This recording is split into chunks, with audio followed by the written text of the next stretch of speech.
You're all very welcome to Parliament buildings, and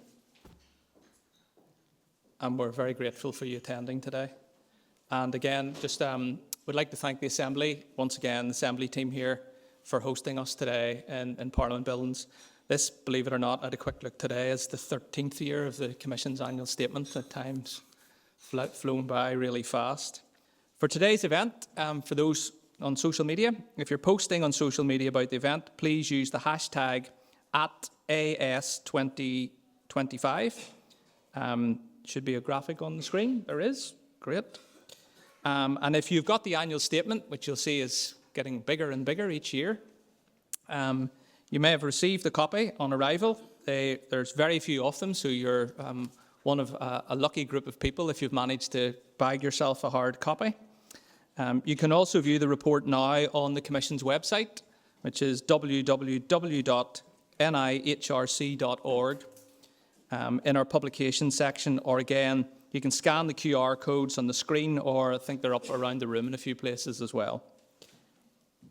So that's me done. I'd like now to hand over to the Chief Commissioner, Alison Kilpatrick, for opening remarks and introduce our guest speaker, Lord Anderson. Thank you.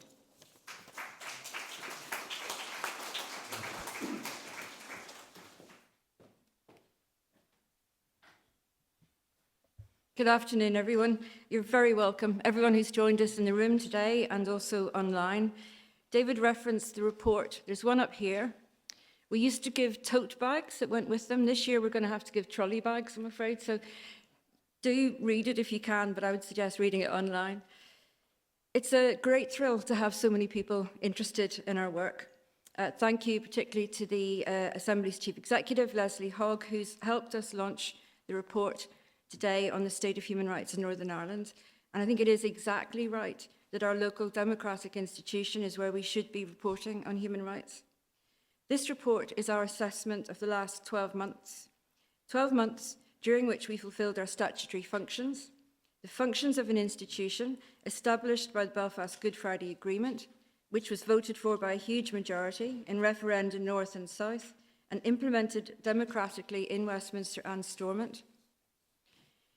There was a commitment made to the Council of Europe that the Commission would be protected as a fully functioning, independent national human rights institution, or NIHRC, and I'll be coming back to that later.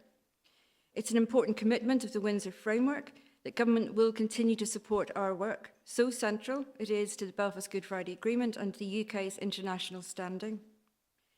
Crucially, however, it wasn't the establishment by itself that really mattered, but it's the operation and continuing effectiveness in practice.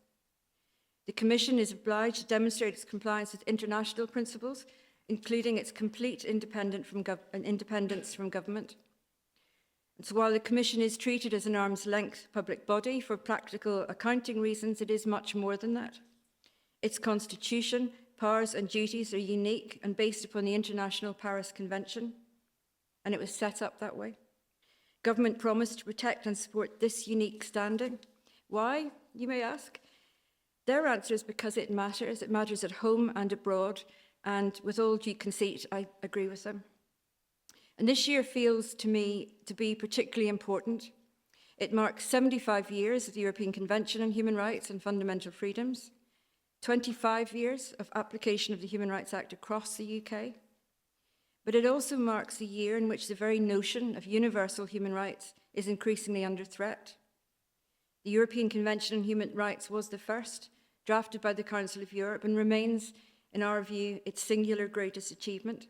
It is still the cornerstone of all of its activities, and ratification of the Convention is a prerequisite of membership of the Council of Europe.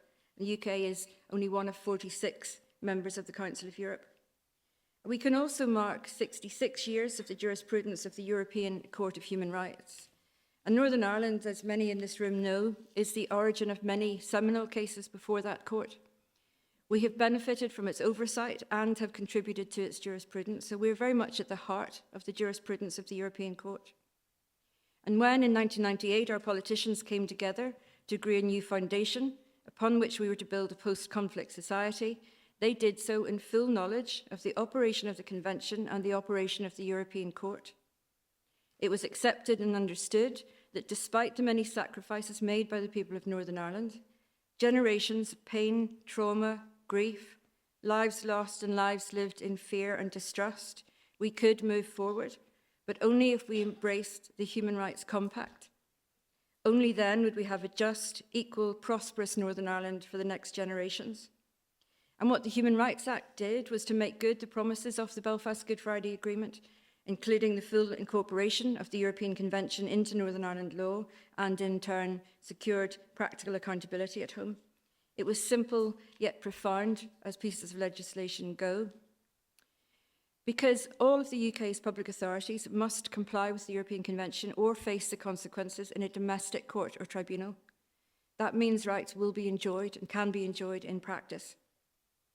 For the last 25 years, it has protected us when we are at our best and also when we are at our worst. The Human Rights Act introduced a real democratic accountability. What it does is make it express in our own national system that democracy really does value everyone equally, even when the majority does not, or one could say particularly when the majority does not. It forces public authorities to think about and record what they're doing in a structured, intelligent and pragmatic way, and many have really learned how to do that very effectively. I was up close to the police as they went through the latter stages of their reform, human rights reform, and they really did embrace the whole ethos and spirit and practical effect of human rights. Incorporation of the Convention was neither accidental nor incidental. It was deliberate, it was knowing, and it was democratic. It's not limited by time. Most importantly of all, it was not limited in its application. It applies to every single person in Northern Ireland. It was intended to and must benefit all men and women, disabled persons and those without disabilities, adults and children, those born here, those born elsewhere, those identifying as British or Irish or neither, those enforcing the law and those who come into conflict with the law, the taxpayer and the unwaged. And I have to say, of course, it was intended to apply in that way. How could it not have been? They knew that if it was to benefit anyone, it had to benefit everyone. And if we learned anything here about conflict, it's that not everyone is born equal or allowed to thrive, not without active protection and a legal system that acknowledges and enforces equality. And without that, many are doomed to a life of inequality and struggle. We all understand that instinctively, but sometimes we allow ourselves to push it to one side for expediency. And over time, because incorporation changed things, those for whom it created greater accountability sometimes did lash out against it. And it's also fair to say that some of those bad actors around the world who do not have our best interests at heart resent the constraints of human rights.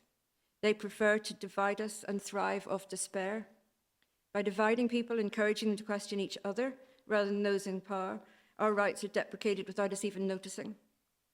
Anti-human rights rhetoric encourages people to look at what others have and how they got it, rather than what has not been provided by the powerful to them.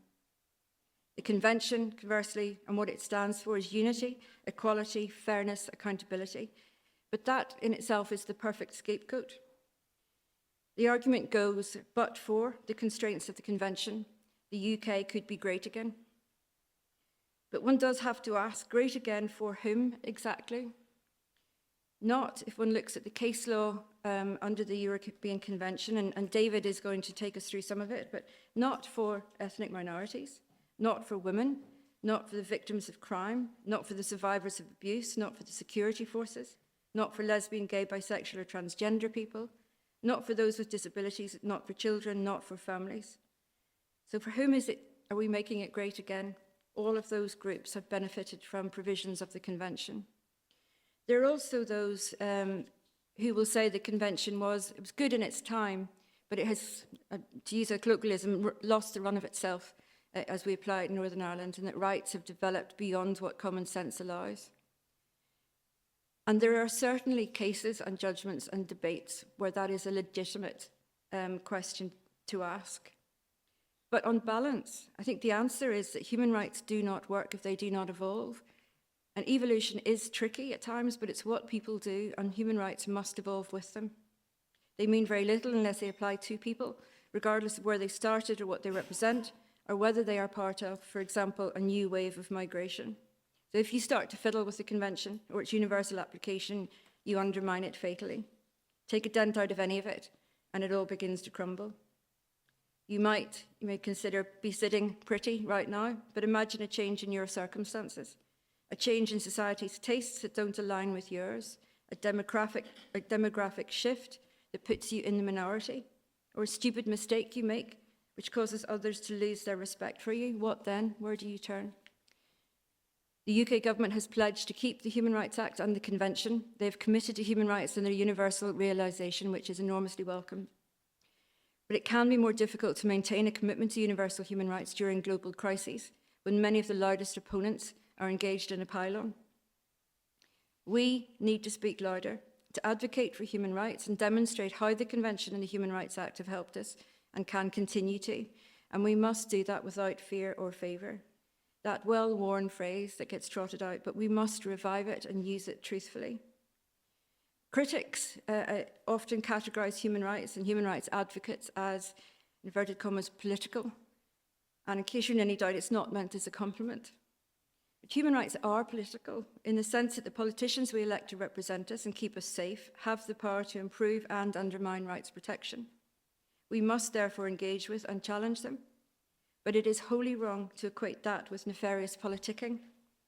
Human rights keep us all safe. They protect life and they make life worth living.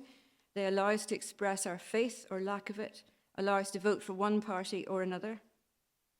Human rights allow us to go into a public authority and demand equal treatment, to assemble with others, to celebrate or to protest peacefully. They ensure children are protected and educated, patients receive compassionate care that is dignified. They ensure journalists can investigate abuse and tell us about it. They protect our servicemen and women from harm and protect us from harm if they go wrong. So human rights, if properly understood, care not one bit for party politics, for allegiance or status. They care not what or whether you follow religion, where you were born, what you aspire to be, which party you vote for, or whether you fail to vote. And neither does the Human Rights Commission. This annual report gives some indication of the issues and the people that human rights touch upon and engage with. It's what we do every day.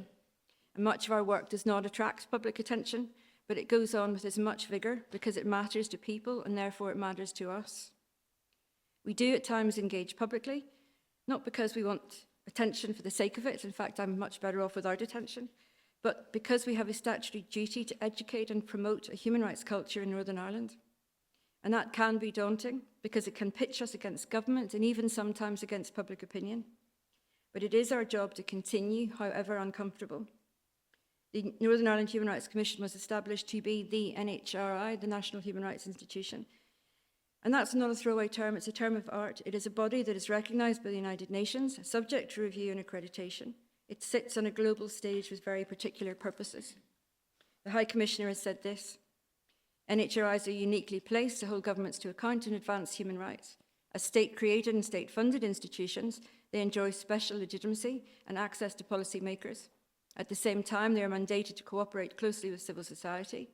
They can thus function as a bridge between civil society and the authorities, while at the same time being independent from both. As local actors, NHRIs have a deep understanding of the domestic context and can conduct persistent advocacy for change. The then Secretary of State, back in early debates on the formation of this commission, said, "When it is formed, we will have one of the strongest human rights institutions in Europe. It will be a powerful voice and force in developing, through education and research, an active human rights culture in Northern Ireland. It will be independent of government, employing its own staff and deciding how best to carry out its tasks." He went on, "The term human rights is deliberately not strictly defined in the bill to give the Commission the greatest possible freedom to determine for itself the standards of human rights protection against which laws and practices should be judged." Peter Bottomley, MP, also noted the Commission must not have to work through ministers, but it needed, and I quote, "the ability not to do only what ministers want. It needs to be able to do what it wants, even if ministers are not convinced of the arguments." A national human rights institution is meant to be prospective in its advice, in that it advises on the adequacy of law and policy as well as the effectiveness of law. And moreover, the reason that the power for the Commission to litigate in its own name has been considered and reiterated recently is that an NHRI is required to have the ability to advocate or litigate to change law, policy or practice to ensure it accords with human rights standards. And as expressly committed to, Human rights standards are not solely set by domestic courts. The power to litigate to challenge government action, including primary legislation, and ultimately to appear before the European Court of Human Rights would be pointless if the Commission was only ever meant to analyse the law as it stands and as interpreted by the domestic courts. All of that was known and accepted when the Commission was set up. So may I end with a word to my colleagues and to all the other human rights defenders here and out there. We must keep going.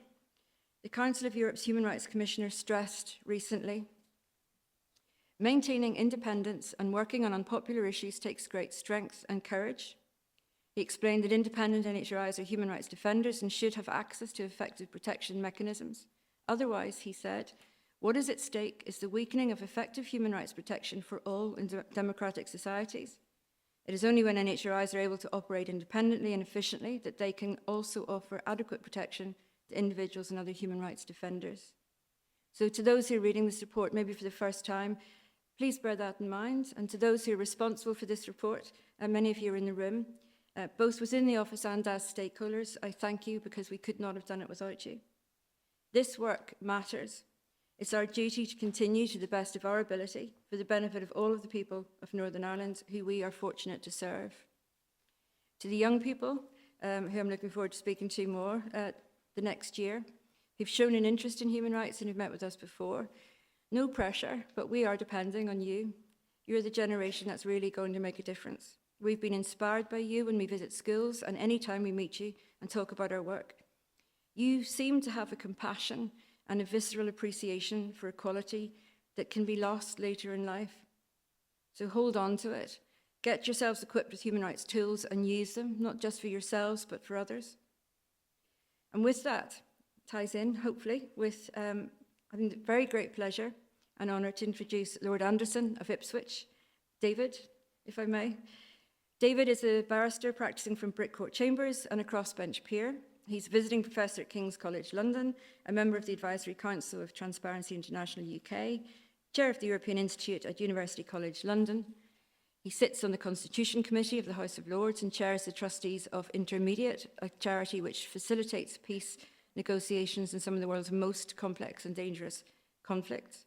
From 2011 to 2017, David served as the government's independent reviewer of terrorism legislation, from which some in this room will remember his amazing work. Continues to report publicly on related subjects, including surveillance, intelligence handling, and prevent. He was knighted in 2018 for services to national security and civil liberties. That is an overview of his achievements, but I assure you it is only a snippet.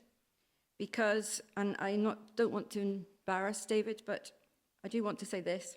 David is the rarest of people in that he has an intellect that few can match.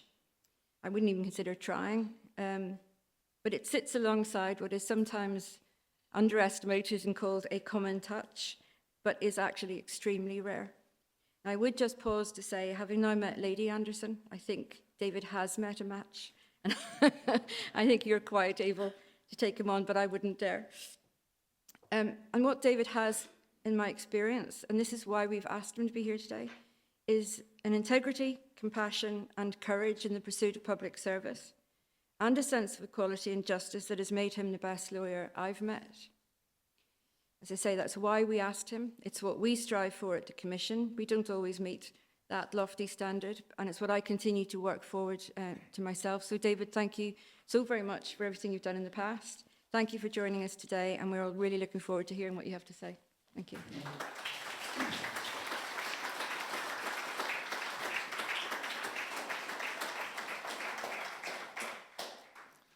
Well, thank you, Ali. That was absurdly over-generous, although you were spot on the subject of Lady Anderson, who's sitting at the back there. The first time I spoke in Northern Ireland about human rights was at the end of the last century, when I was invited to address future barristers and solicitors at the Institute of Professional Legal Studies at Queen's University. This was a new subject to most British lawyers at the time, with the Human Rights Act yet to enter into force. So I began, in my innocence, and as I had often done before, with an elementary canter through the articles of the European Convention on Human Rights. My audience had other ideas. A few minutes into my speech, a beefy arm was raised in the back row of the audience. From its owner came something between a question and command. "Can you tell us what limitations are permissible on the right to march?" That was my introduction to the fact that this is a place where human rights really matter and where they are woven into the fabric of public life to a degree that is not the case, or at least not so widely understood to be the case, on the other side of the Irish Sea. My education continued after 2010, when I used to come here regularly in my capacity as independent reviewer of terrorism legislation, one of the most enjoyable parts of that fascinating job. I fear that I did not make any distinctively Northern Irish flavoured contribution to the conundrum of how to reconcile the defence of civil liberties with the demands of national security. But I was here enough to gain a deep appreciation for the work of Ali Kilpatrick in her capacity as Human Rights Advisor to the Policing Board, to which I used to give evidence from time to time, and also for the work of the Northern Ireland Human Rights Commission, with whom I spoke regularly. So I was delighted when Ali and the Commission came together to realise each other's potential. The Commission's statutory responsibilities, which Ali has referred to, are extremely wide-ranging, reflected in the 620 pages of the annual report that is launched today. The reader is encouraged at the start to read the report, and I quote, "from cover to cover." But for anyone too faint-hearted to do that, the document is easy to navigate, and its red, amber, green system provides an instant guide to the most significant outstanding issues. Even if those lights seem this year to be overwhelmingly stuck at amber, with a smattering of reds, and distressingly to report, not a single green. The report is evidence of the Commission's exacting standards, but also of the energy with which it brings and supports legal cases, briefs legislators here and at Westminster, and gives advice both to the Northern Ireland Executive and to the Secretary of State for Northern Ireland. But what do all those amber lights mean?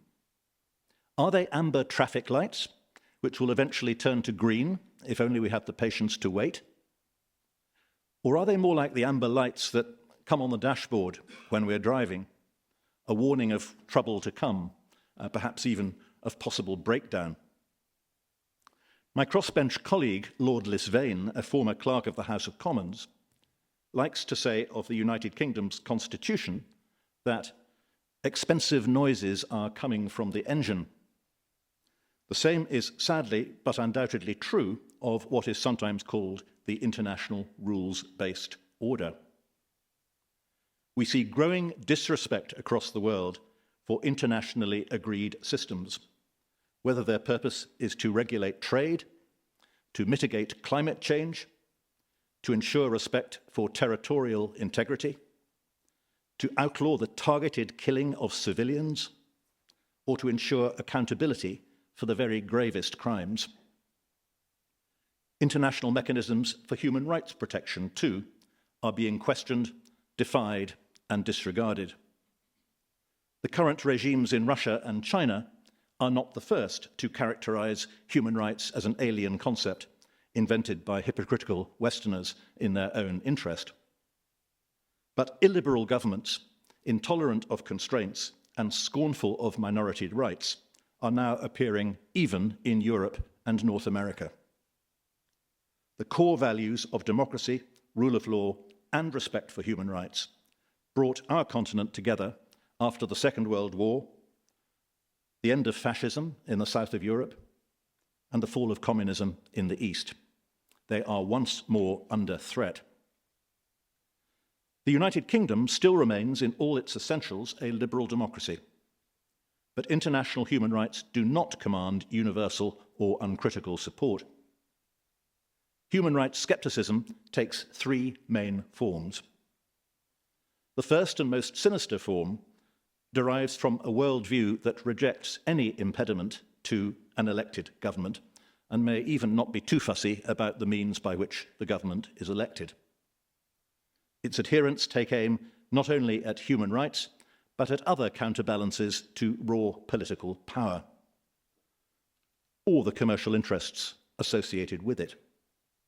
Judicial review by independent judges, public service broadcasting, the regulation of social media, anti-corruption laws, the enforcement of standards in public life, political funding constraints, even, as we saw in the prorogation crisis, a parliament which is unwilling to allow the Prime Minister his every wish. In its strongest form, this thin winner-takes-all philosophy is opposed to everything that we understand a plural democracy to be. Its pressures need to be stoutly resisted, whether they are applied at home or from abroad. The second and more prevalent form of opposition to international human rights is based on resistance to international influence in general, the Brexit mantra of taking back control. At its worst, this is unthinking and narrow-minded nationalism. One more sophisticated variant is to press the parallel with countries like Canada and New Zealand, whose domestic human rights protection, though certainly not without controversy, is less influenced than ours by the rulings of international courts. These countries are internationally respectable, it is argued, and our own judges are second to none. Why should they not be capable of protecting human rights without the assistance of jurists, however admirable, from Turkey, Armenia, and the Balkans? This is not a negligible point, but whatever its merits in other parts of the world, the argument for going it alone has less force in the particular circumstances of Europe, a patchwork of small countries, intimately reliant on cooperation with each other, notably in justice and security, and dependent for that purpose on the common framework that we know as the European Convention. Even if those who dislike the Convention system were prepared to replicate its protections at national level, which is inherently unlikely, a purely national system of protection would lack the guarantee of supranational enforcement to which all our neighbours are subject and which they therefore not unreasonably expect of us. The remarkable capabilities of GCHQ, with its potential to access and interrogate communications across the world, are not deemed to be an obstacle to data sharing because of the internationally agreed human rights framework by which they are governed both at home and in Strasbourg. This requires of them a degree of transparency, effective oversight, and the minimum necessary intrusion into individual privacy. The UK's trade and cooperation agreement with the European Union allows the EU, on the day that we leave the Convention or denounce its principles, immediately to terminate our access to crime databases, our extradition arrangements, and our participation in Europol and Eurojust.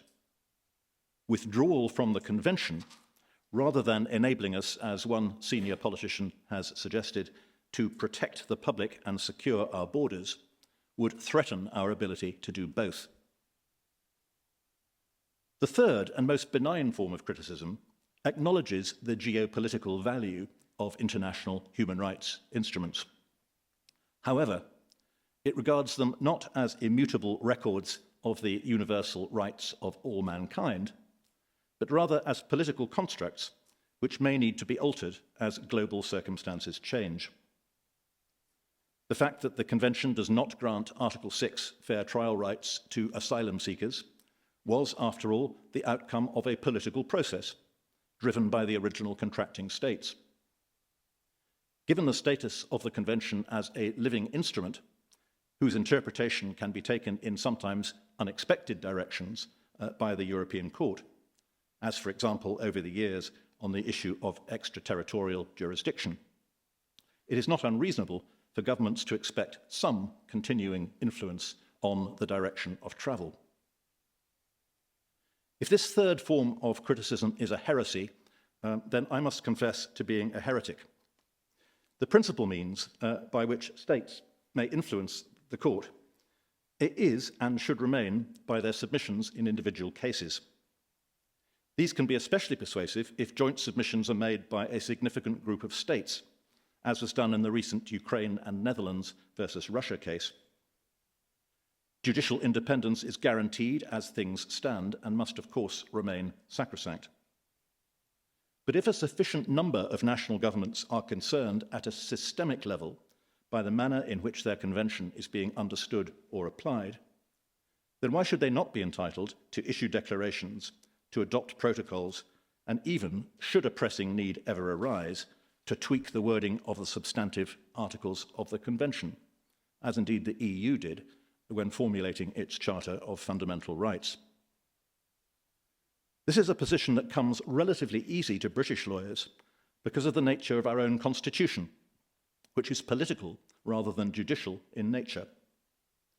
Our courts have no authority to overrule acts of Parliament, whereas Parliament may effectively reverse Supreme Court judgments, as it did recently, for example, in the Safety of Rwanda Act 2024 and the Deprivation of Citizenship Orders Effect During Appeal Act 2025. Successive Westminster governments, similarly, have asked Parliament to reverse the Supreme Court's ruling that Gerry Adams's internment in 1973 was unlawful because it had not been authorised personally by the Secretary of State. The Human Rights Memorandum, prepared by the government to accompany clauses 89 and 90 of the Northern Ireland Troubles Bill 2025, is striking for its bluntness. I quote, "The Department considers that the conclusion in Adams that the legislation displaced the Kaltona principle and the making of an ICO therefore required the personal consideration of the Secretary of State was unexpected and wrong." Within the Council of Europe, attempts to question the direction of judicial travel by essentially political initiatives are future-facing only and approached with considerably greater delicacy than was on display in that memorandum. But a number of declarations have been adopted by the states pursuant to the so-called Interlaken process, including the Brighton Declaration of 2012. The court was consulted during this process, and the then 47 contracting states agreed unanimously at Brighton to amend the preamble to the Convention to emphasise the importance of subsidiarity and the margin of appreciation. The Declaration, with its associated protocols, has been credited with influencing the court's approach and with assisting it in keeping its caseload under control. More recently, pressure from the UK in particular helped secure further reforms in 2023 to the court's procedures governing interim measures, though members of the court have been anxious to emphasise that it had embarked upon this process on its own initiative. Purists see measures such as these as improperly political interventions. I disagree. The pursuit of change, including change, should it ever be required, to the articles of the Convention themselves, is surely a more productive outlet for frustration than allowing controversy over the Convention and its enforcement to spill over into public disaffection and threats to withdraw. And on that theme, I turn now to summarise how things look from London, or more particularly from Westminster. One might have thought that the intensified threat to liberal democracy in Europe, the principle in defence of which we fought the Second World War, would have prompted a renewed commitment to the Convention and its values. But in the world of British politics, the reality is often more inward-looking. In the early part of this decade, human rights scepticism focused on the Human Rights Act rather than the European Convention. An independent Human Rights Act review was commissioned in 2020 from Sir Peter Gross, the retired Court of Appeal judge, but its findings, generally supportive of the Act, were ignored in favour of Dominic Raab's Bill of Rights Bill 2022, which met with objections from all sides and did not long outlast Mr. Raab's own tenure as Lord Chancellor. More subject-specific attacks on Convention rights were contained in further acts, ranging from the Overseas Operations Act 2021 and Illegal Migration Act 2023 to the Northern Ireland Troubles Legacy and Reconciliation Act 2023 and the Safety of Rwanda Act 2024. Since the 2024 general election, scepticism on the political right has hardened. Reform and the Conservatives, currently polling at a combined level of around 50%, have each committed to pulling the UK out of the ECHR if they form the next government, without saying what, if any, domestic Bill of Rights they will put in its place. Their positions are extreme, even by the standards of far-right parties in Europe. Neither the National Rally in France nor Alternative für Deutschland in Germany backs ECHR withdrawal. But the threat is a real one. The result of the next Westminster election cannot be reliably predicted, but history tells us that the right wins more often than the left. Behind these policy positions is a series of papers published over the past few months by Policy Exchange, the Centre of Policy Studies, and the Shadow Attorney General, Lord Wolfson. These papers have a largely domestic focus, and rather than attempting an overall audit of the UK's participation in the Convention, tend to concentrate on a few selected themes. The main one is the issue of migration, which has been estimated to account for around 2% of the European Court's case law. Other controversial subjects are the application of the Convention to operations in Iraq and Afghanistan, though there are fewer accusations of judicial overreach when the court condemns Russian poisonings and invasions, the grant of interim measures, and the Swiss climate change case. The political mood is influenced at a less rarefied level by press criticism of a ferocity not much encountered elsewhere in Europe. Someone whose information came only from the press would not guess that the UK lost only one case in the European Court last year about the recoverability of success fees in defamation proceedings. Nor would they guess that the successful applicant in that case was Associated Newspapers Limited, which publishes the Daily Mail, Mail on Sunday, and Mail Online. Pledges to withdraw from the ECHR have not come out of the blue. The issue has long been a rallying call on the right. Each of the past 5 Conservative Prime Ministers, from David Cameron to Rishi Sunak, expressed scepticism about membership. Not least Theresa May, who was Home Secretary shortly before the EU referendum, called on the UK, in as many words, to leave the ECHR and the jurisdiction of its court.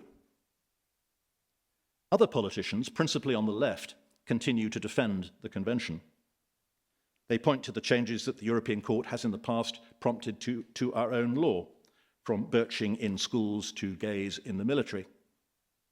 Few of these changes are now controversial, though sceptics argue that they would have happened by now, even without the ECHR, through more democratically appropriate political mechanisms. Defenders of the Convention system point also to the difficulties that leaving it would cause for the UK's relations with the EU, for the devolution settlement, and in particular for the situation of Northern Ireland. Policy Exchange and Lord Wolfson have argued that withdrawal from the Convention would not breach the Belfast Good Friday Agreement. But even if that argument were right in law, and the CAJ has published a strongly reasoned objection to it, written by Professor Colin Murray, that would still leave what is surely the core political issue of how, if at all, nationalist mistrust of purely British safeguards could be squared with the removal of European Court supervision. These are important arguments, but not easy ones to sell to Anglo-centric voters. Indeed, politicians are often reluctant to celebrate the transformative ideals of human rights law and the United Kingdom's outsized role in promoting and developing it.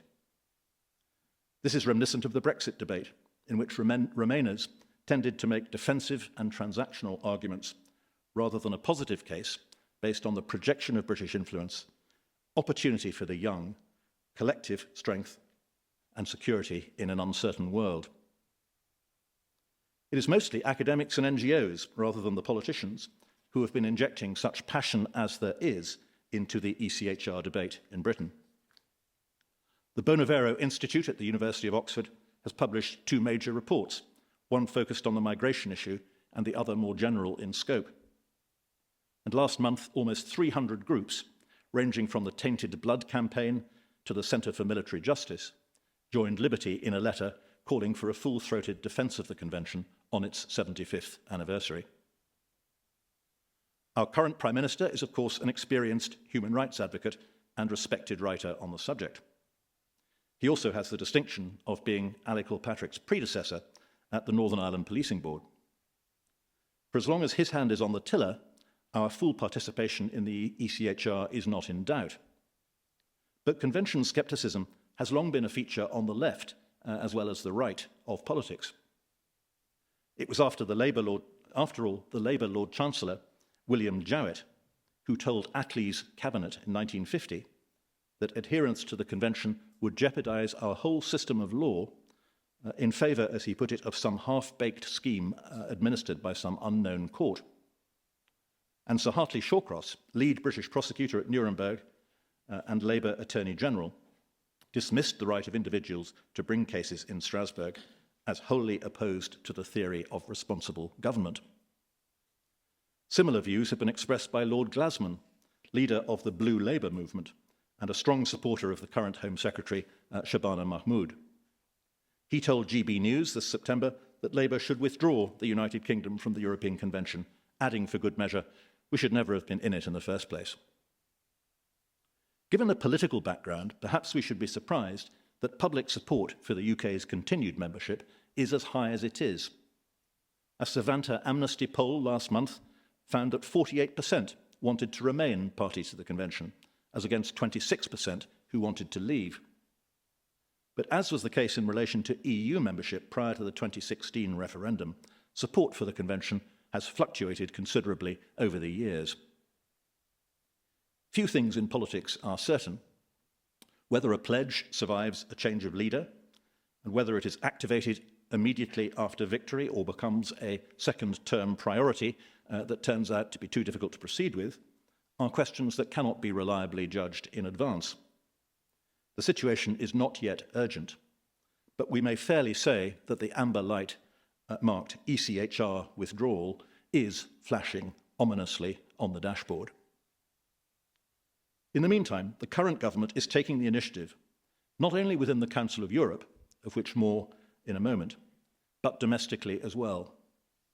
On the 17th of November, the Home Secretary announced a number of changes aimed at limiting the use of Article 8, respect for private and family life, to frustrate removals from the country.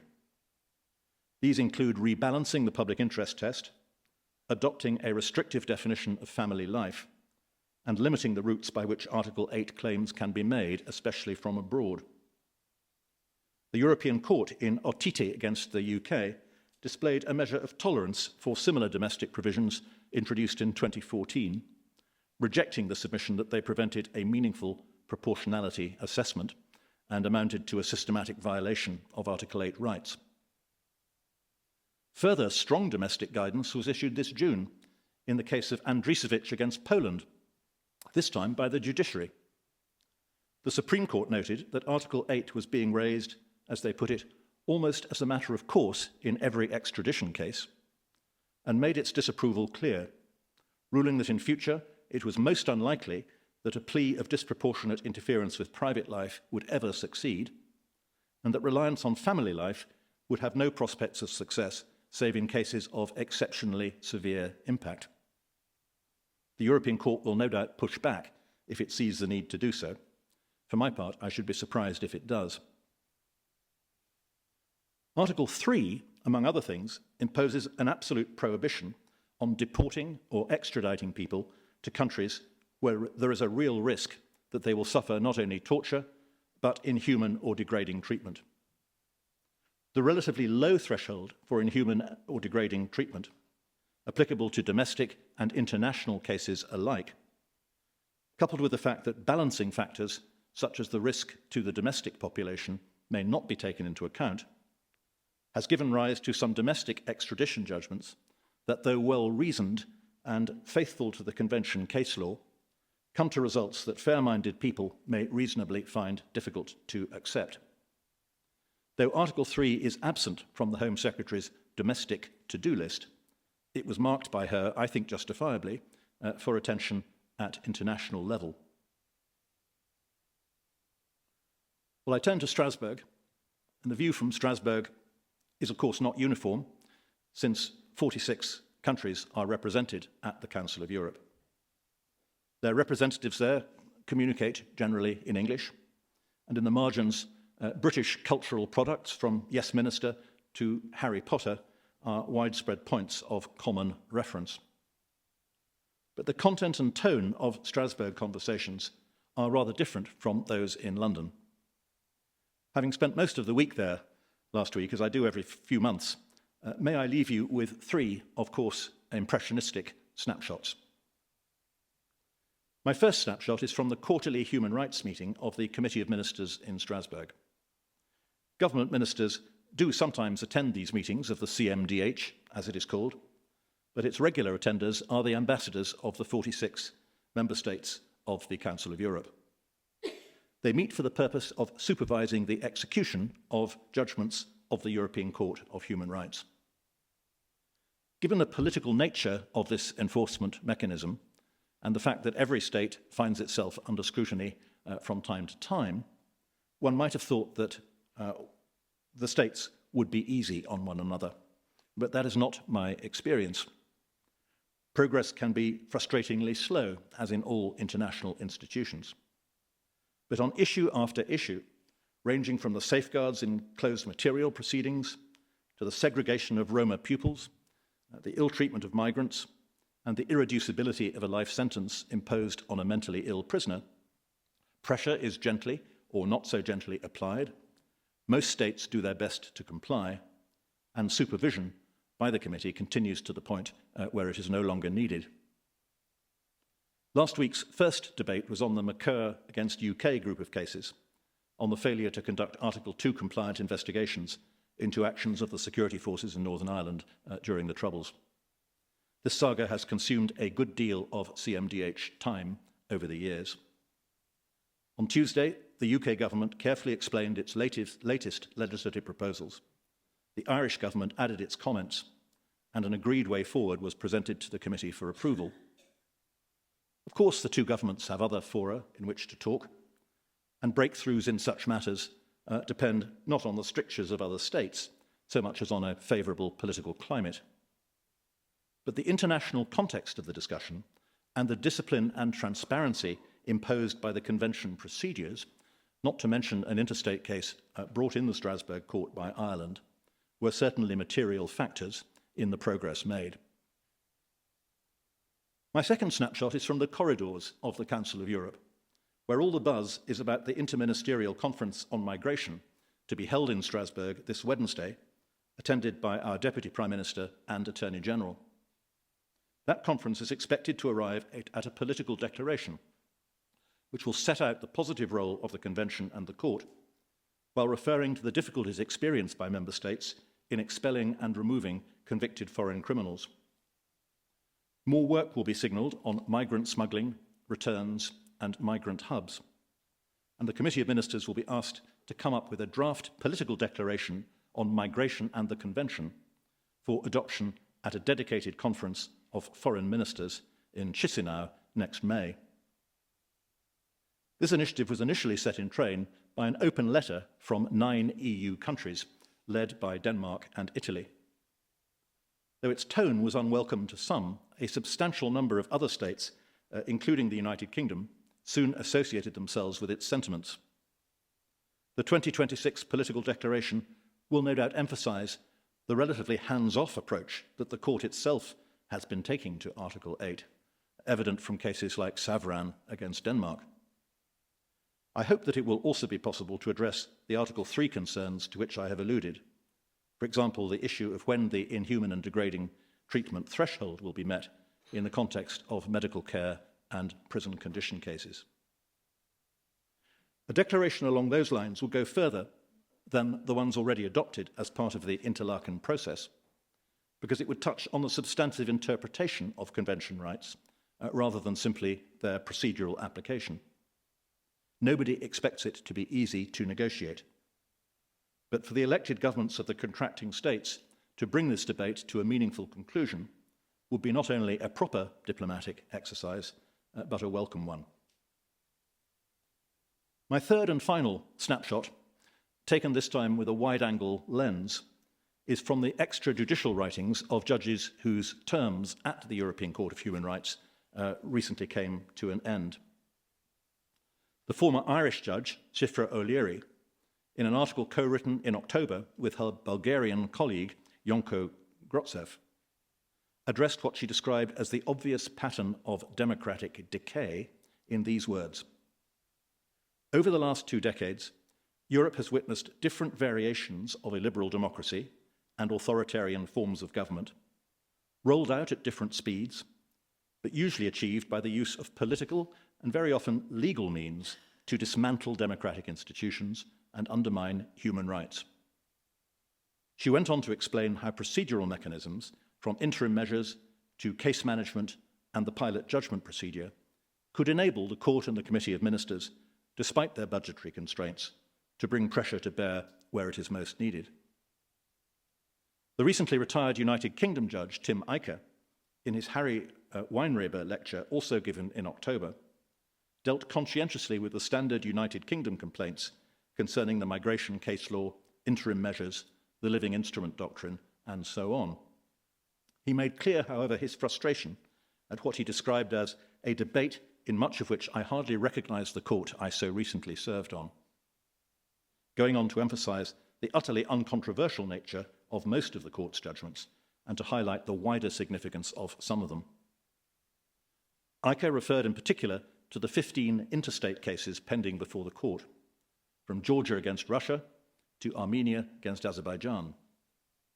He highlighted the recent 500-page judgment, almost as long as a Commission report, in Ukraine and Netherlands against Russia, accompanied by 2,000 pages of evidence concerning the fighting in eastern Ukraine in 2014, the shooting down of flight MH17 the same year, and the invasion of Ukraine in 2022. He added, and I quote, "When one considers that, to date and for the foreseeable future, the Strasbourg Court has and will be the only international court which has comprehensively engaged with the question of Russia's responsibility as a matter of international law for the human rights violations that occurred in those conflicts, it is very difficult to see how it can legitimately be said that the Convention and Court have outlived their usefulness or are no longer fit for purpose." When visiting Ukraine to monitor human rights compliance for the Council of Europe 25 years ago now, I would not have predicted the vigour with which its brave people have resisted the Russian aggressor. But 2 revolutions and 2 invasions later, Ukraine has chosen European values and European institutions, at their core the fundamental rights and freedoms that we collectively defend through the European Convention. The United Kingdom is rightly applauded for supporting Ukraine with weapons and military training. But wars are ultimately won or lost in hearts and minds. To withdraw from the Convention would materially diminish our solidarity with those citizens, whether of Ukraine, Georgia, or the Baltic republics, who know what it is like to be deprived of the Convention's protections and who stand on the front line of freedom. Near the end of his speech, Tim Eicher quoted from a speech made in 1949 by one of the architects of the Convention, the lawyer and French resistance fighter Pierre-Henri Teitgen. "Democracies," he said, "do not become Nazi countries in one day. Evil progresses cunningly, with a minority operating, as it were, to remove the levers of control. One by one, freedoms are suppressed in one sphere after another. Public opinion and the entire national conscience are asphyxiated. It is necessary to intervene before it is too late." Teitgen knew of what he spoke. He understood that, as the writer Iris Murdoch once put it, we can pass in a second from the time when it is too early to struggle to the time when it is too late to struggle. His warning is as pertinent as on the day it was delivered, in the old continent and in the new world too. In difficult times, the people of Northern Ireland are fortunate that the Human Rights Commission has their back. Congratulations to all of you on the year's work, and I wish you continued strength and courage in the future.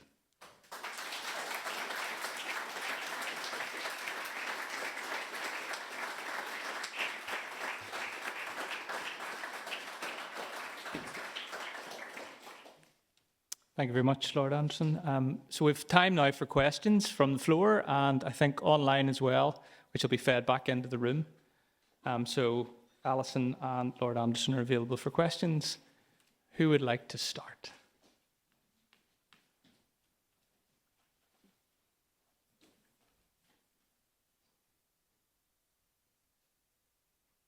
Any takers?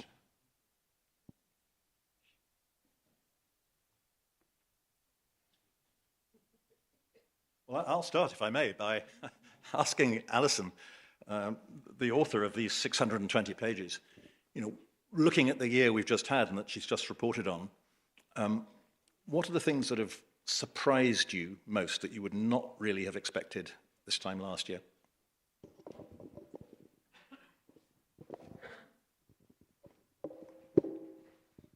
I said only easy questions.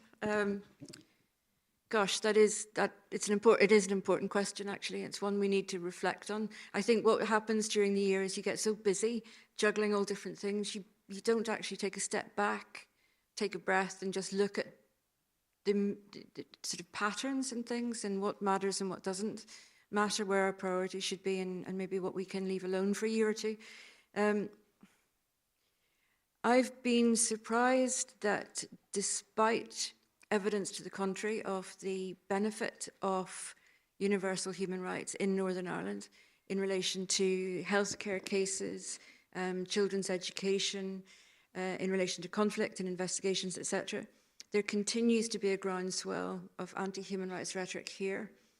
We had been lagging behind GB, where I think it had grown in force. I feared that we might be catching up a little bit, and that worries me.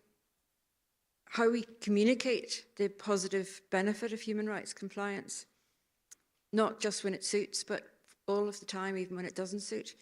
It's surprising me how difficult it is to communicate that. Now, that's maybe because I'm doing a really bad job at it, but so I've been surprised at the deaf ears in some quarters. I have been very pleasantly surprised by young people, and 4 of the Youth Assembly are here.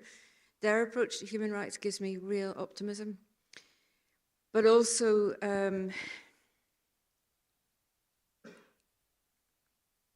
I think our local administration perhaps has surprised me in its lack of attention to the fundamental basis upon which Northern Ireland had a human rights framework, and maybe its lack of attention to supporting institutions that it set up and for which it got international acclaim.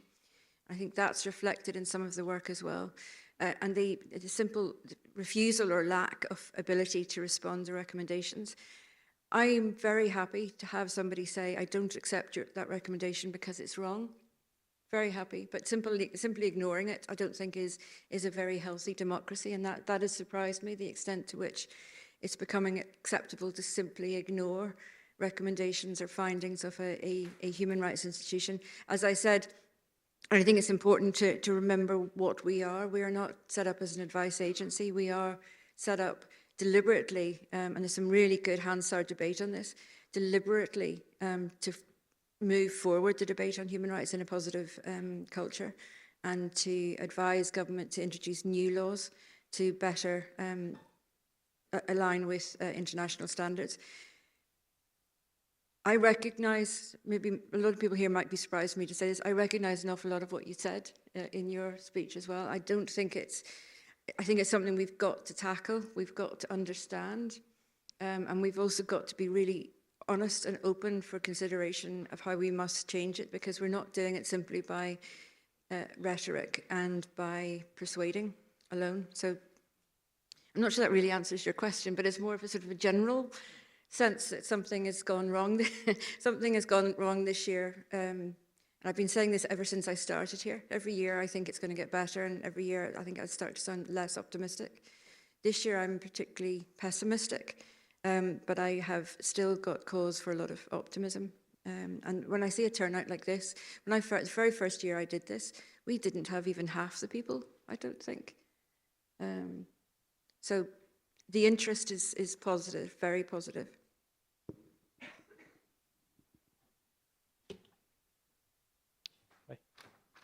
Thank you. Hi, my name is Patrick Corrigan from Amnesty International. First of all, I want to thank the Chief Commissioner and the Commission for producing this meaty tome, not least because I have a door at home that I'm really keen to get wedged open, so I think that's going to help do that job. But it is a gloomy picture that you paint in there, and you pointed to the amber lights, the red lights, and not a single green light in the report. And Lord Anderson, you cited some of the mainstream political parties in the UK, now mainstream Reform and Conservative, it would seem, and their extreme positions to withdraw the UK from the European Convention if they form the next government. How do we reverse that in terms of making human rights a vote winner? Because it would seem that they are tacking in that direction because they think human rights are a vote loser, or because it's an easy scapegoat along with migrants and other groups in order to project maybe state policy failures onto them rather than their own action. So we have a few years between now and the next UK general election to maybe change the narrative, change the framing around human rights, and maybe have a government in power that's willing to defend and promote human rights rather than tack in that same direction. So I'm just wondering about your reflections, given your own connections within Westminster and further afield. Thank you. Okay, I'll start. There needs to be a full spectrum response. Can you hear me? There's no single answer to that question, but we need a full spectrum response. The lawyers need a kind of rapid rebuttal unit every time one of these ridiculous articles appears about some first-tier decision that apparently someone couldn't be deported because their child didn't like chicken nuggets abroad. I mean, it's nonsense. Most of these cases have been misreported, or they've been overturned on appeal, or they don't really say what is said to be said. But of course, the lie is halfway around the world before the truth has got his boots on. And I think what we need, certainly in England, is a sort of rapid rebuttal unit which lawyers could make themselves useful on.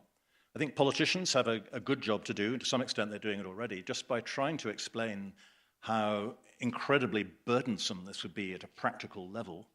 And the issue of Northern Ireland and the agreement seems a burning issue here. Sadly, the salience of it is not quite the same in England, but even in England, people realise that Northern Ireland sometimes means trouble. And if they can be given the sense that trouble of this kind is going to be extremely time-consuming and difficult, similarly with the EU, then I think that's good too. But I think what I was trying to say in my remarks is that these technical and defensive arguments are all very well, but ultimately, as a society, we mustn't be afraid to push the idealistic case for human rights. I mean, how could any government get away with removing the individual rights of its citizens? I mean, how could citizens be induced to vote for a removal of their own rights when these rights are capable of doing such wonderful things? And that's, I think, where people like Amnesty, the young people we have here from the Youth Assembly, and indeed the rest of us, have the duty actually to be quite positive about this, and not sound as though we're sort of desperately defending a failing relic of the past, but we're actually promoting something that is just as important now as it was before. And what I was trying to say at the end, and I suppose this is a way of appealing to patriotic public opinion, the kind of people who are very proud of what we're doing for Ukraine, is it's so difficult to make them see that the reason Ukraine is fighting so hard is because it wants to be like us. It wants to be part of this value system. It gains strength and succor from these international institutions. So abandoning the European Convention is just as if we were to stop training their soldiers. So there are all sorts of answers. I think it's a question of different approaches to different segments of people, a full spectrum response. Alison, I know you've recently, unlike me, been in Ukraine and I think also in Georgia, and I'd be interested to know what your thoughts were on that. Yes, I'm just back from Georgia, and there they were having demonstrations because there'd been a pause on their accession to the EU, but also challenged their membership of the Council of Europe. They desperately want to be like us. They desperately want what we've got, and not because of any sort of academic legal argument, but because they feel it and they understand why it's important.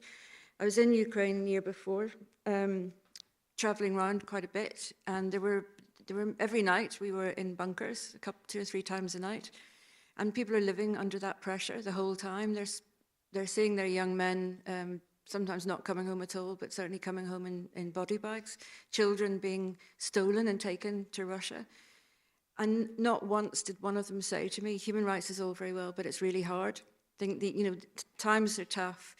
If it wasn't for these rules or this international standards, then we might be able to actually win this war. Not once, not once.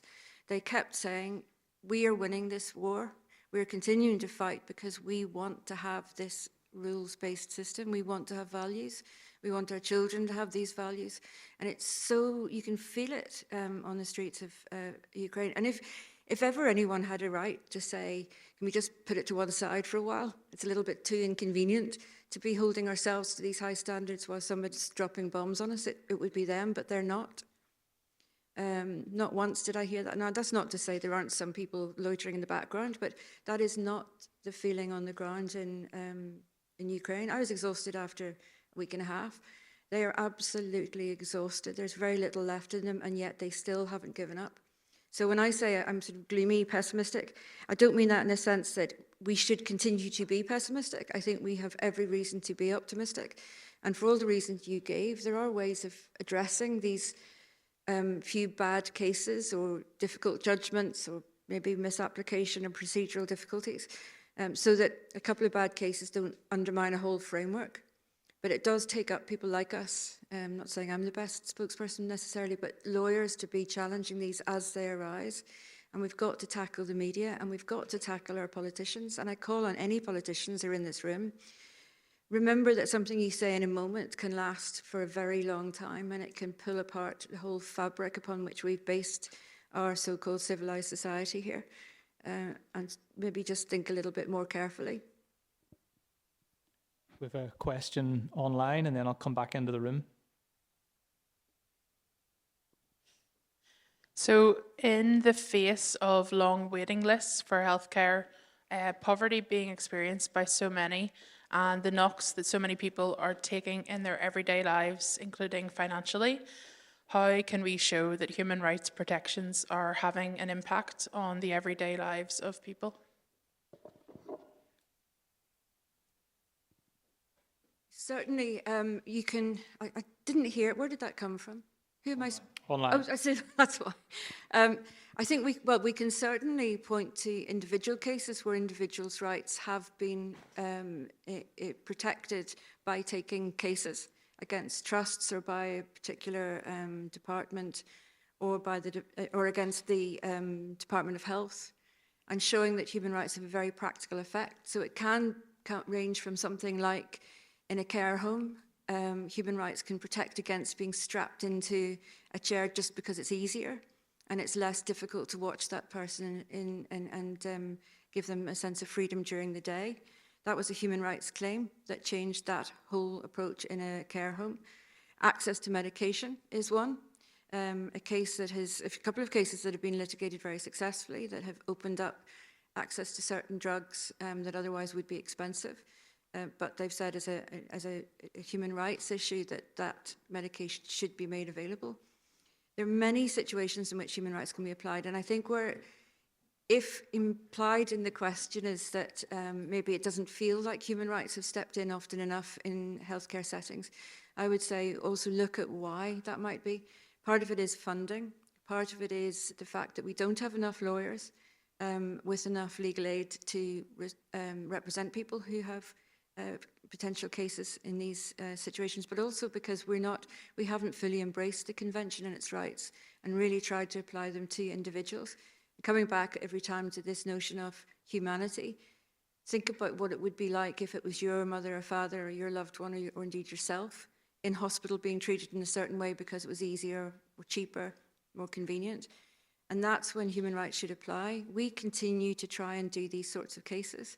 We don't have a lot of money either, and other things keep distracting us when government continues to come up with some strange solutions by way of legislation, and we get distracted onto looking at those. But we really do want to be able to bring these individual cases.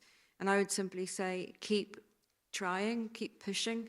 the rights, read about it, read the report, if you can get an access to it. Certainly don't print it, and see what it is we can do in relation to health, and then come and see us. We've got another question here from Colin. I think I saw another hand up as well. So take Colin first. Thank you, David. Thank you, Lord Anderson. Thank you, Alison. My name's Colin Harvey from Queen's, but I'm here today representing the Irish Human Rights and Equality Commission. And I'd just like to start by acknowledging all the fine work we do together on the island of Ireland with the Northern Ireland Human Rights Commission, and commend you for the launch of your annual statement here today. The work we do in the Joint Committee, but the work we also do with the Equality Commission for Northern Ireland, 3 commissions in relation to the Windsor Framework. It's more of a comment than a question. What's been really striking in the talk today is a connection between peace and human rights, between values and human rights, and the values that we're defending around Europe and all around the world, really, at the moment. And I suppose it's an answer, Lord Anderson, to a question that you raised. And in a sense, during the Brexit negotiations, initially there was a sense that Northern Ireland was an afterthought, and then it very much wasn't an afterthought. Very noticeable, for example, in terms of the European Union's negotiating position. So it's really just to affirm what you've said, that if any UK government goes down this path, I suspect that will likely happen again, albeit in different circumstances, because there is a tremendous amount of anxiety and worry here about the implications of withdrawal from the European Convention on Human Rights. We were promised so much more. We never got our Bill of Rights for Northern Ireland that would supplement and build on the European Convention. And now the very floor of our peace agreement, the very floor of our peace process is at risk of being taken away. And I would put it in those stark terms. Thank you very much for an excellent presentation. Thank you. Well, I know it was only a comment, but thank you very much for that comment. It reminds me of something I heard in Strasbourg. I was there for other reasons, but I knew I was coming to talk to you, so I took the opportunity to talk to a few people, and I talked to a senior official who was Spanish. And I said, is there much of a movement in Spain towards possibly withdrawing from the European Convention? And she looked at me rather pityingly and said, well, no, because we're rather conscious that when we got rid of Franco and we became a European democracy, that was entirely underpinned by human rights. So she said, there isn't such a movement, and I don't think there ever will be. And what you're saying seems to be saying something quite similar from a part of the world which is, as you say, was thrust into the forefront of Westminster politics in recent years, but whose experiences don't always carry through to a lot of people who ought to know better. And I think what you said is, is something that it's my obligation to take back to London, and other people in London who know this place, need to put it across as strongly as they can. Question in front here.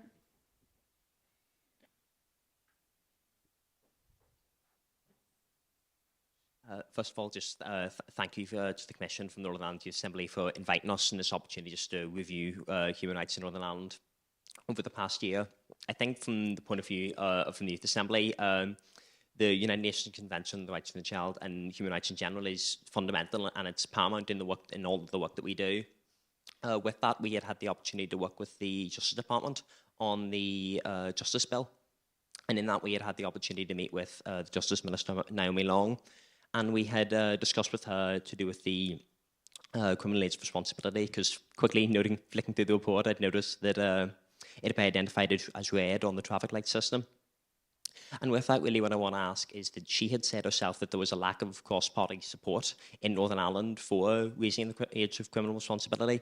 Really what I want to ask is, from the point of view of the Commission, do you see that there is a change in public opinion on that, or that there is momentum moving towards raising it and moving alongside areas like Scotland, which obviously has it at the age of 12?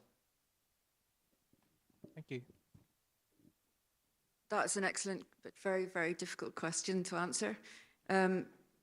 It's very difficult to get a sense of where public opinion lies on this. I think probably that the age of criminal responsibility could and should be lowered, but it's the age to which it should be lowered. And it is one of those subjects which then engenders a huge response and backlash. And it's a wee bit like some of the migration cases. One or two cases are picked out of the ether to say why it would be an awful bad idea and who would be still alive today, or who wouldn't be still alive today if the age of criminal responsibility was lowered, and forever having to debate the Bulger case, for example. It means there isn't a proper debate on it. Having said that, I don't think it's also necessarily for the Committee on the Rights of the Child to dictate either. And this is where there is the margin of appreciation, and it does come down to politics and what is going to be supported. But I think all the expert opinion is that it's set too low, much too low. But I'm not going to offer, I don't have an opinion which is reliable on what age it should be set at. I'm going to leave that to others who are better informed than I am. But I certainly take very seriously what they say about it. What I would say, though, just adding, this is a very positive note, going back as well to policing here. PSNI, for some years now, have annexed the Convention on the Rights of the Child to many of their policies, including stop and search and dispersal, or all those, and are treating it as if it is incorporated. And I think they're the only public authority I can think of here who are doing that, and that's to their credit. And they've learnt how to do it.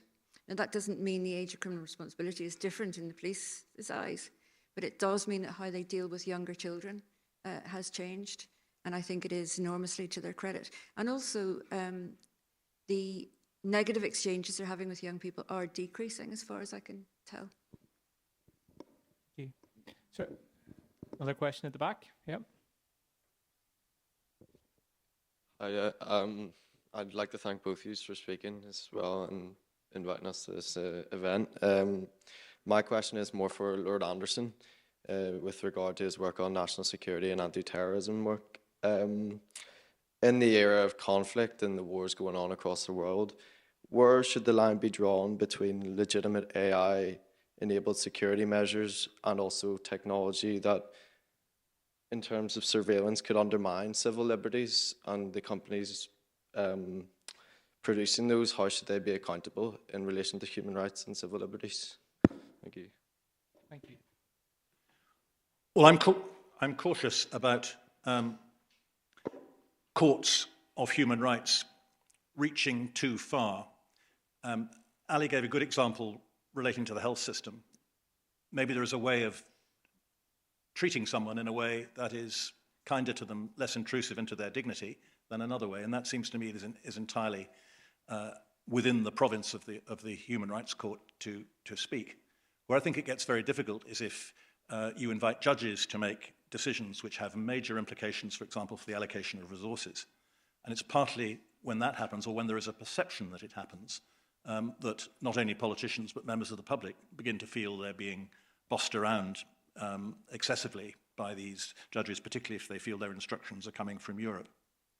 However, in national security, it seems to me that the human rights framework we have gives us exactly the tools we need to make the sort of very difficult judgments that you are referring to.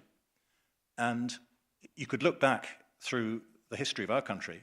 50 years ago, everything to do with national security was secret. And one thing that has really changed, I would say, as a consequence of our membership of the European Convention, because our domestic judges weren't too interested in doing much about it, is transparency. Now, that sounds like one of these nice words you find in law books and everyone agrees with it, but what does it actually mean?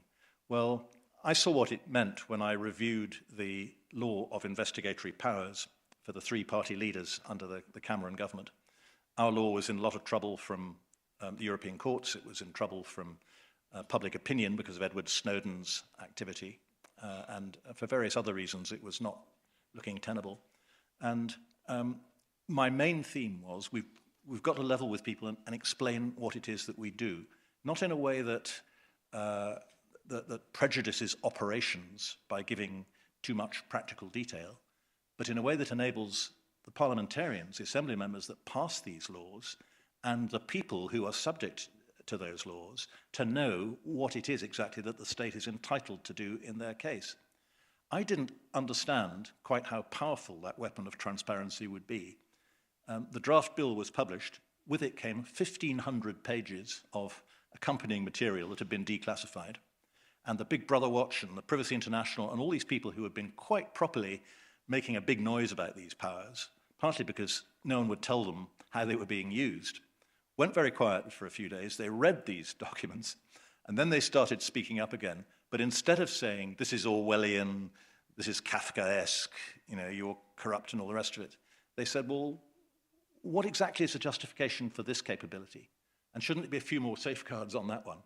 And it was transparency in itself that did that. And then I think the second big weapon that human rights gives us in this area is oversight.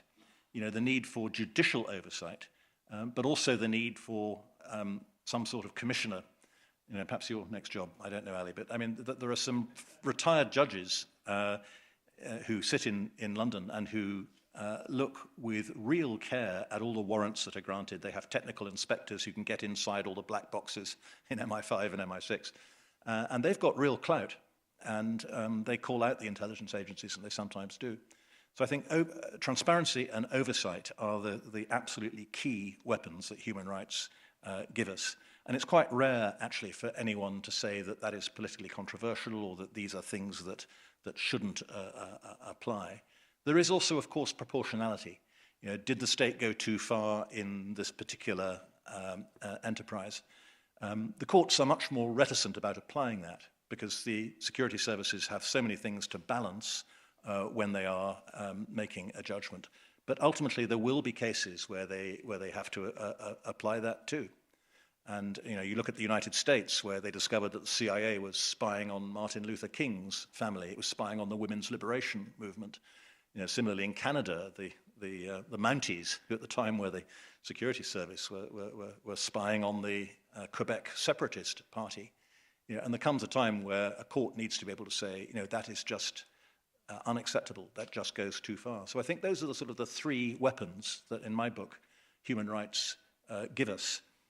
And if you're interested, I gave a lecture about a year ago in which I actually made the case that we are more secure, our national security is better because of human rights law than it would have been without. So I'd be happy to send that on to you if you'd like to see it and maybe argue with it.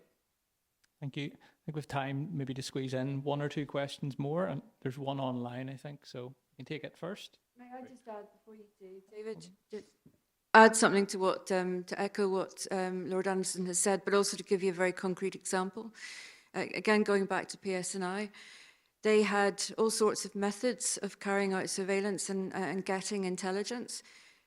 Ultimately, where their best intelligence came from was people on the street, and they went to the police if they trusted them. So it's a slightly longer game, but it's more reliable, and it also achieves evidence which can be taken to court. So good old-fashioned policing actually did more in the end in a lot of cases than some very clever surveillance.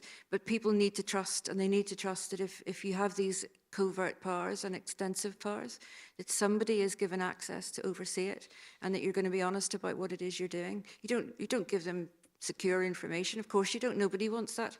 But somebody ultimately needs to be able to test that it is lawful and appropriate. And I think we probably have the balance right, in my view now.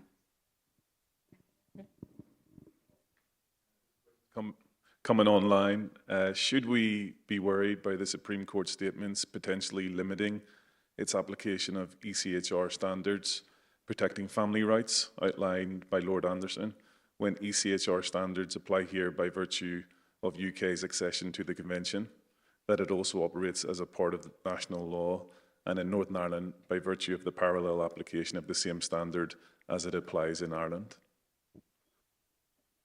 Well, you've heard my answer to that. It may or may not be popular in the room, but I think to paraphrase what the Supreme Court was saying, they thought these Article 8 claims had become a bit of a cottage industry in extradition cases, and they would probably have said that they thought this was bringing the whole apparatus of human rights into disrepute.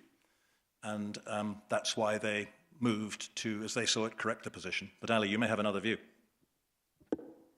I do, but I think this is a really healthy discussion.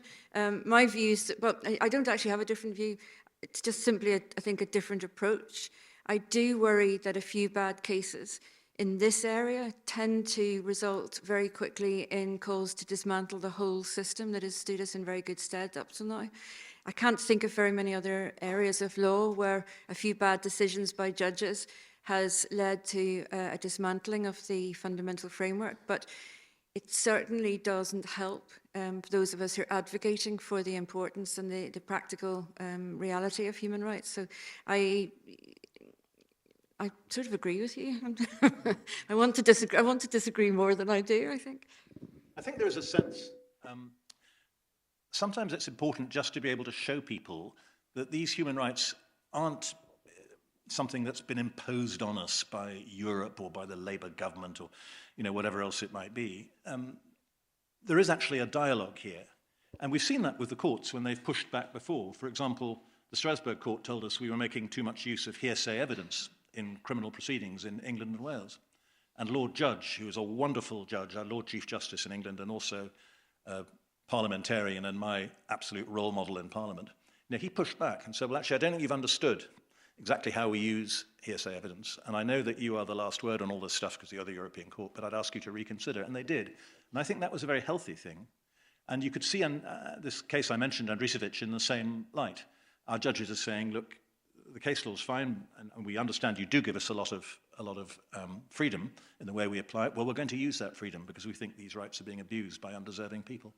And I think, not only does that give some guidance to the European Court, because they can't be expected to have ears on the ground everywhere, I think it helps people realize that there is something that can be done. We do have some agency in this. Our own courts do have agency, just as our own Justice Minister and Attorney General heading off to Strasbourg, tomorrow, they have the opportunity as well to have some influence.